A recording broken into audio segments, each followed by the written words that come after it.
All right, guys. We are in section 4.3, 4-3. right? Side, side, side. Side, side, side. So we're breaking down, in the last section we defined what it was for two triangles to be congruent.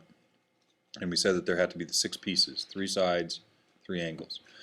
And so some of you already figured out that you don't need all that in order to show two triangles congruent to each other. And so this is where we start some shortcuts. Yep. And so this is just a review here. We're just talking about what are corresponding angles, what are corresponding sides, what fits that description. And so remember, corresponding just means they're going to land on top of each other. And so so if these two triangles, if those 3 sides are congruent in those patterns there, then is DF congruent to JK? That would be a no. That would be a no. DF on this diagram has 2 hash marks. JK on the other diagram has 3 hash marks, so those are not congruent pieces. So that would be a no, right? Angle G with angle H? Angle G with angle H, do they land on top of each other? No. You No. can see that pretty easy too. Yeah. Yeah, H looks like it's a 90. G does not. And so, no, those don't land on each other either. How about KH and DG? Yep. Yes. Doesn't matter that they're labeled backwards from each other. They're both just the bottom of the triangle. They both have a single hash mark on them. And so those are corresponding sides. Okay. And so they want to know if this congruent statement as two triangles being congruent is true or not. And so we just need to check order. So FDG, so F at the top, D on the left, G to the right, is that the same thing as JK, H? And no, it's not.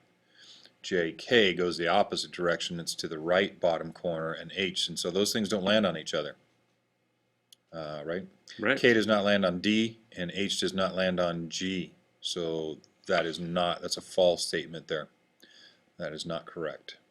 Really, that we're really trying to see, guys, is do you understand, you know, or can you visually lay one of these on top of each other and make some easy connections? If you're still struggling with this, you need to go back to 4.1 and 4.2 and review this, or else from here on out for the rest of this chapter, it's going to be rough. Yeah, yeah. We're just going to assume that you can do that. Yeah.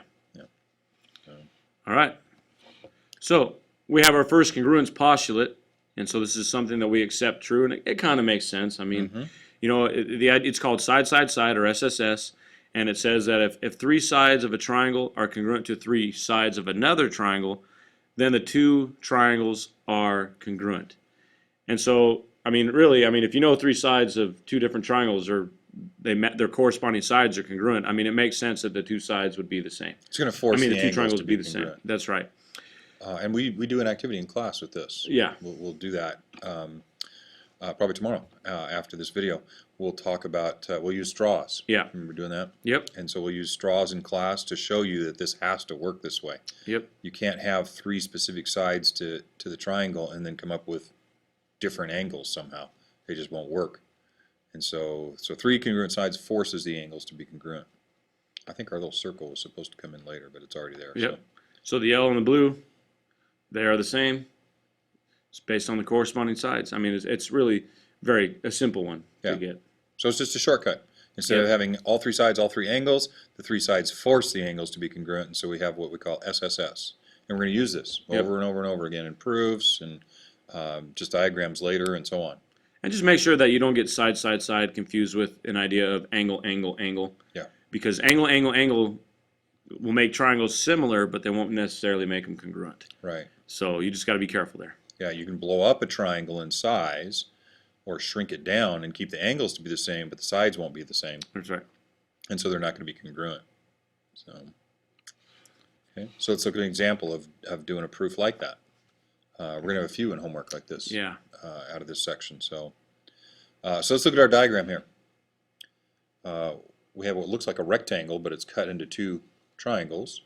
And they're giving us the fact that GH, the right side over here, is congruent to JK, the left side, so they have single hash marks. HJ, the bottom, is congruent to KG, the top. And so those have double hash marks. And that third one shouldn't have come in. No, that shouldn't be there yet. And so ignore that for right now. I don't know what's wrong with our PowerPoint here, but we just know the tops the top and bottom are congruent, and the two sides are congruent. That's what's given to us. And so what is the first statement always in a proof? Given. The given. And so we need to just pop the given in there from the given up above. And then notice what we're trying to prove. We're trying to prove those two triangles congruent to each other. And so one is going to have to kind of spin around on top of the other one. And so how do we know where to go from here now? I mean, how do we know how to start a proof after the given? Well, the only tool we have in our toolkit right now is by side, side, side. And so if that, I know that GH and JK are one set of sides. I know that HJ and KG are another set of sides. But if there was a way that I could come up with a third side, that would satisfy my side, side, side idea. Mm-hmm. And so, the only side of the triangles we haven't really talked about yet is the piece that's cutting right through the middle, the diagonal in that rectangle. Mm-hmm.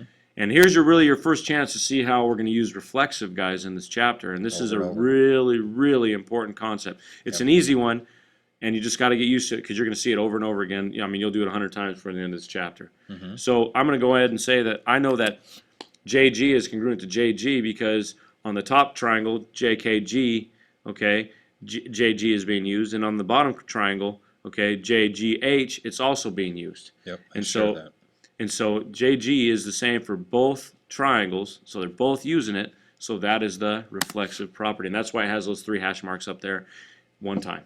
Right. Because it's being used for both. So shared by the triangles. Remember the reflexive property from chapter 1.